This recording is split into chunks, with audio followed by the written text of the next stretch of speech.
আসসালামু আলাইকুম রহমতুল্লাহ। প্রিয় দর্শক, কেমন আছেন? আশা করি ভালো আছেন। প্রিয় দর্শক, তাপসের সন্ধান দিলেন ডিবি হারুন। চলুন বিস্তারিত জেনে নিই। প্রিয় দর্শক, সম্প্রতি ঢাকা দক্ষিণ সিটি কর্পোরেশনের বর্তমান মেয়র ব্যারিস্টার শেখ ফজলে নূর তাপসের অবস্থান নিয়ে জনমনে চরম কৌতূহল সৃষ্টি হয়েছে। সরকারের বর্তমান পরিস্থিতির মধ্যে তিনি দেশে আছেন কিনা বিদেশে গা ডাকা দিয়েছেন তা নিয়েও জল্পনা কল্পনা চলছে। অনেক মন্ত্রী, এমপি এবং রাজনীতিবিদরা সরকারের পতনের আগে থেকেই গা ডাকা দিয়েছিলেন।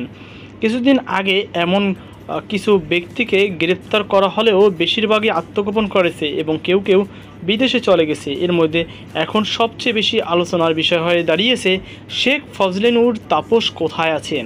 সম্প্রতি কানাডার নাগরিক টিভির বার্তা প্রধান নাজমুস সাকিব তার একটি প্রতিবেদনে ডিবি পুলিশের হারুনের একটি কল রেকর্ড প্রচার করেছেন। সেখানে ডিবি হারুন দাবি করেছেন শেখ ফজলে নূর তাপস বর্তমানে সিঙ্গাপুরে আছেন।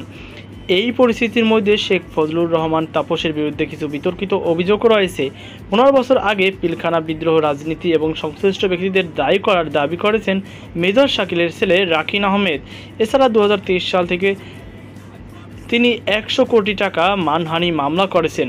শেখ ফজলুর রহমান তাপসের বিরুদ্ধে গাছ কাটা নিয়ে নানা সমালোচনা ও বেওয়ারিশ কুকুর অপসারণ পরিকল্পনা নিয়েও বিপুল বিতর্ক ছিল। এর আগে 2021 সালে সাবেক মেয়র মোহাম্মদ সাইদ খোকন তাপসের বিরুদ্ধে অভিযোগ করেছিলেন যে তিনি দক্ষিণ সিটি কর্পোরেশন শত শত কোটি টাকা তার ব্যক্তিগত ব্যাংক মধুমতি ব্যাংক স্থানান্তর করেছেন। এছাড়া 2023 সালে তাপস একটি প্রধান বিচারপতিকে নামানোর বিষয়ে মন্তব্য করেছিলেন, যা ব্যাপক বিতর্ক সৃষ্টি করেছে।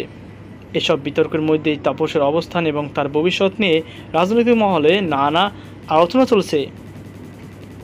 তো প্রিয় দর্শক, এই ছিল আমার সর্বশেষ আপডেট। সকল আল্লাহ হাফেজ।